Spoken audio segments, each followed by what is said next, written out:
Board wiring करेंगे दोस्तों। अगर नहीं जानते वायरिंग करने तो इस वीडियो को आप लास्ट तक देखें और इस वीडियो से आप सीख जाइएगा दोस्तों, और सबसे आसान तरीके से बताऊंगा दोस्तों।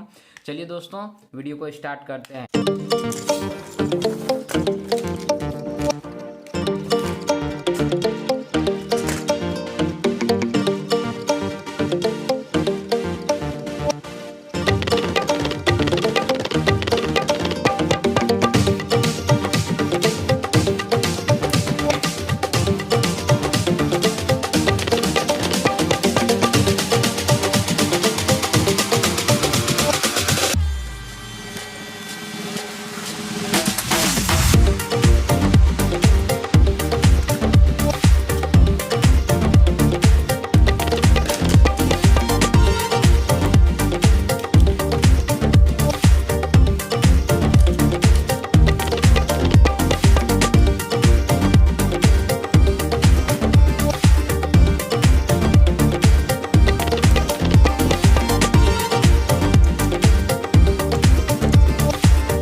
चलिए दोस्तों, अगर वीडियो को अच्छा लगे तो लाइक और सब्सक्राइब कीजिएगा दोस्तों।